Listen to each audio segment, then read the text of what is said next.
Since I was a child, I've always dreamed of owning one of these here, the Philips CM8833. In my opinion, it is one of the most iconic Amiga monitors ever made. And now, thanks to Stafford Computers, that dream has finally come true. But there is just one problem. It doesn't work. The monitor has a serious fault, and right now all it does is whine. So the big question is, can I fix it? On that note, let's crack on.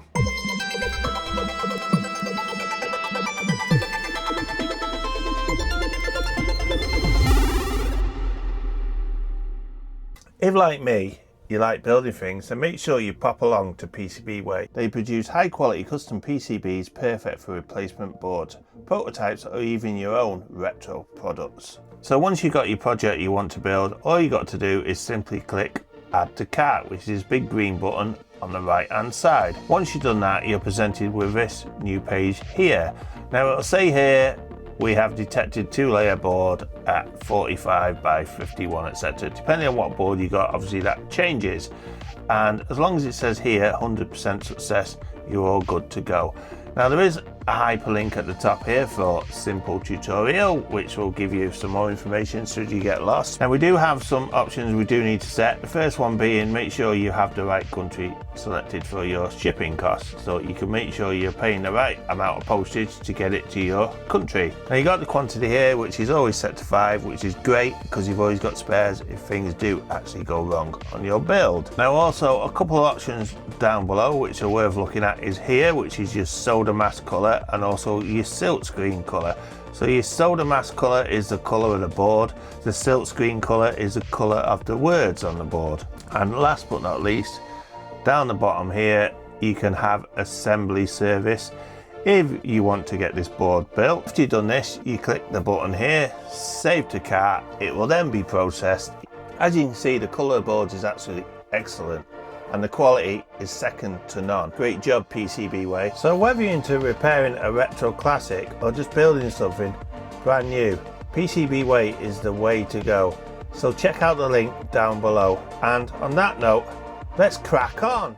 So the Philips monitor here is one of the best CRT monitors ever made for the Amiga. It's got RGB input, razor sharp image quality and those beautiful scan lines, and also sound included as well into the package. But after more than 30 years, failures like dry solder joints, bad capacitors and flyback transformer fault are becoming increasingly common, and unfortunately this one definitely sounds unhappy. Before we go any further, CRT monitors contain lethal voltages even after being unplugged. Always discharge the tube properly and take extreme care around the flyback transformer and anode cap. So what I'm going to do is I'm just going to power this on and show you what it's doing. Now hopefully you can hear that the monitor sort of powers on, but there's no image, no static charge on the screen, just this high pitched whine. There's also no power light. This usually points towards the horizontal section struggling to start. What I'm going to do is I'm quickly going to get this apart, we're going to discharge the screen, and then we're going to check some things out. So I'll be back in a bit once this is all stripped down.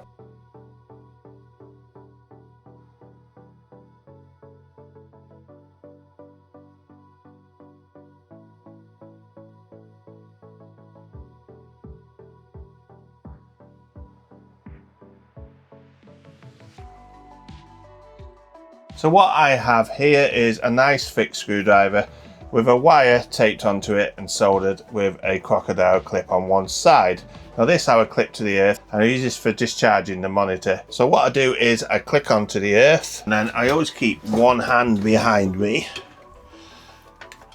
and this should just press onto here. So once this is discharged, you can by rights just pull this out here. So there is the connection there, which connects straight to the flyback here. So that's that flyback disconnected.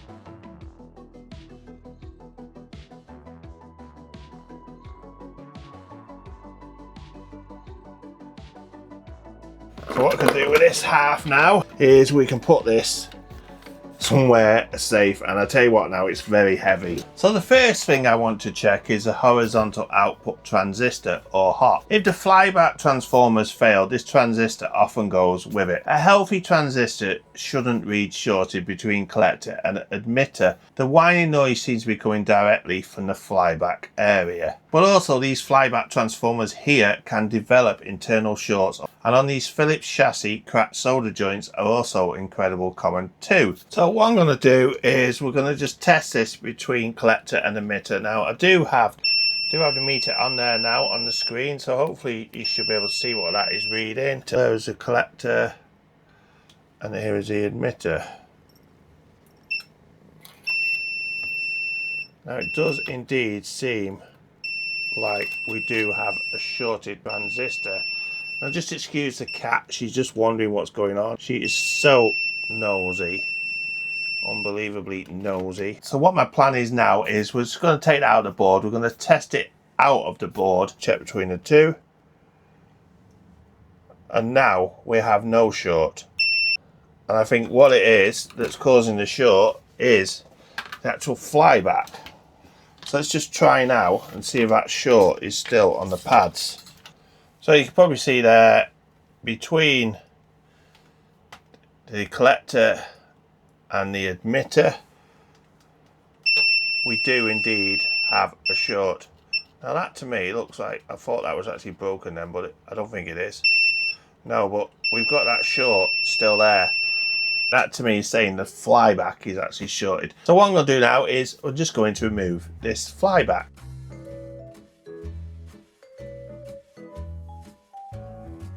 I've got the multimeter. Let's just check again between the collector and the emitter now that this flyback has been removed, and see if the short has gone as well. So as you can see here now, there is no short at all. That is absolutely brilliant. That means that this flyback is at fault. So in this box here, I do actually have a replacement flyback which I ordered from Germany. So let's just take that out and have a look. So this is a part I ordered, which is a HR7506, which should be a replacement for the AT2079. So let's just check that out and just check if it is indeed the same. Now, it looks physically the same at the moment. Oh, no, this is not good. In true Retro For You fashion, it seems like I've got the wrong flyback. It does indeed seem like I've got an extra pin here, which doesn't look right, to be honest. I can't just order another one as it takes its time from Germany. So just bear with me, I'm going to make a few calls. 3 days later. So it's now Saturday, it's a couple of days later. One thing I've discovered since starting this YouTube retro channel is I've made many friends through the retro community, and it's really good how we help each other. Most of them are fellow YouTubers. So I reached out to my mate Steve from 8-Bit Retro Refix and I said, Steve, this is the problem I've got. He said, I could help you there. I've actually got a flyback on the shelf. So we jumped on a video call, we checked it out, and guess what? It's the correct one. So I sent him the monies across and he sent it to me and he got it here in 2 days for me. That's absolutely brilliant, Steve. So in here we have another flyback, which is indeed the correct one. It is actually identical. The pinout and everything is identical. It's even got the clips that go through the board. So this does look like it's gonna fit. So this is a net board here that fastens on back of the screen. Now there's two wires that go here, one thin one and one thick one. I don't quite know which one does. I think one's for brightness and one's for focus. Correct me down below if I'm wrong, because I always like to learn these things. So what we're going to do is we're going to desolder this wire here, and then this one is indeed clipped into place. A few moments later. That is now soldered. So that is now the new flyback installed onto the net board. All we need to do next is to indeed install the flyback onto this board. 6.5 hours later. So hopefully you can see now the flyback is installed. Now it wasn't that easy, it was a bit of a pain. The pins didn't slightly align, they were all misaligned. It took quite a while, to be honest, a bit of jostling this way, jostling that way. But now it's in, and I've soldered it up with some leaded solder. So hopefully now we can put this back together and it should all work. One more thing actually. We need to put the hot back in, don't we? The horizontal output transistor. It won't work without that. Good job, I just remembered. Okay, so moment of truth. I put it together.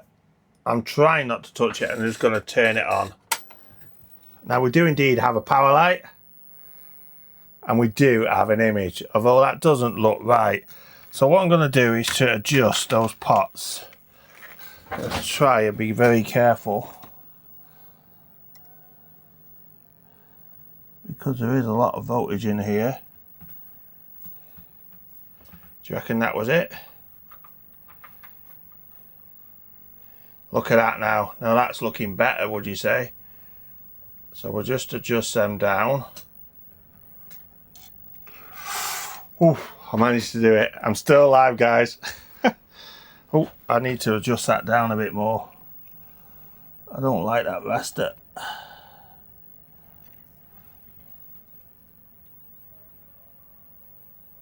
think that's it there now. So now I can turn the contrast and brightness up, and the screen looks quite normal, doesn't it? What I'm going to do now is I'm going to put the back on, because I don't want to leave it like this, and we're going to connect the Amiga up to it and see indeed what it looks like. So moment of truth, let's just turn this on. Hopefully it's going to work. Let's see. And we have we got an image? Is that loaded? It is definitely loaded. We've got no image at all at the moment. Oh, there you go. But that is green. Why is that green? Is it at the button? That is making no difference. And what the hell are these lines along here? It looks to me like there's some colours missing. Oh dear. It looks like we've still got another problem. Let me waggle the socket.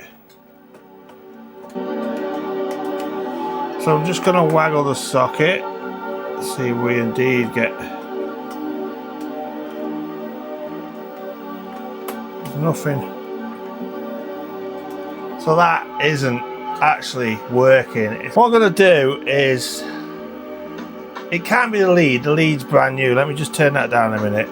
The lead is brand new. Maybe there's some dry joints somewhere on this board. So I'm just going to whip it apart. I'm going to solder the RGB port, etc. and just see if that's what it is. Hopefully I'm going to get this working. So looking at the bottom of this here, it turns out I've got a few issues with some of the contacts. I'm just going to clean this board off to get to the tracks.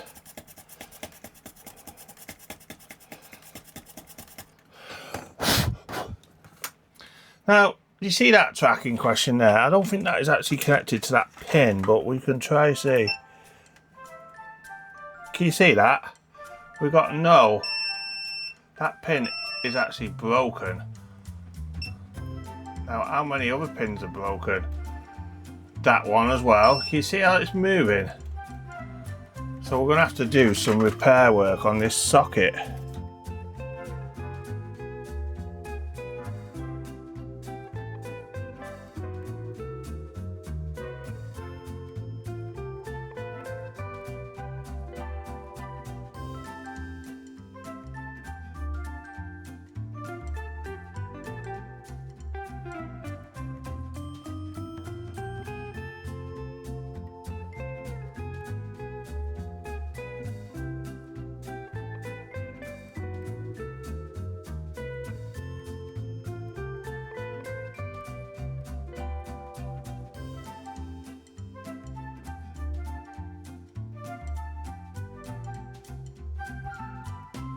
Eventually. So moment of truth, guys, it's back together. I fixed the RGB port, I swear I have. Let's just see if it works. Just got to turn the Amiga on, the old monitor on. I did see colour then. Did you see that? I've got high hopes right now. Come on, you can do it, Amiga. Is it gonna work? I have to wait for it to load AGS, don't I, for something to come on the screen. I can't feel any Yes! I've actually fixed it. It's working. It's looking very nice indeed. I just love the picture and the quality of this with the scan lines. I mean, there's just no comparison, is there? LCD. This is the way forward. CRTs. I'm so happy I fixed that. Now that's my first big repair on a CRT I've done. And right, I'm just going to go and load the game up.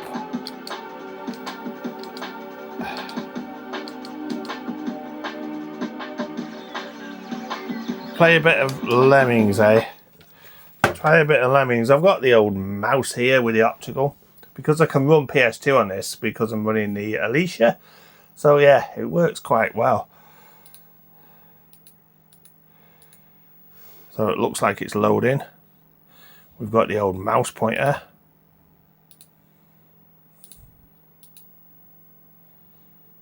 I think this is Christmas Lemmings, basically. There you go. Loads of Christmas Lemmings for you. I don't know what I'm doing, but as you can see, the monitor is now working. Absolutely fabulous. Now it is getting late. Unfortunately, I'm going to have to call it quits in a minute. I'm just going to say thank you for watching and thank you for sticking with me through this. It has took me quite a few days to repair this with issues here and there. The wrong flyback didn't help, and then obviously the colours disappearing, but I'm so happy I persevered and I get there. And that's what it's about, learning, persevering, showing the faults that you get. So if you'd like to drop me a comment down below, even if it's hello, and also don't forget to hit that like button. Check out my YouTube buddies, the likes of Captain Commodore, etc. Especially 8-Bit Retro Refix, as he managed me to save this monitor. Without him, this video would not have happened. Big thank you again to Stafford Computers, and not to forget PCBWay, as always, for sponsoring my videos. So I shall see you next time on Retro for You. See you soon, guys. Bye. I now have an Amiga CRT, something I've really always wanted. My wife thinks I'm nuts, but I think it's bob on.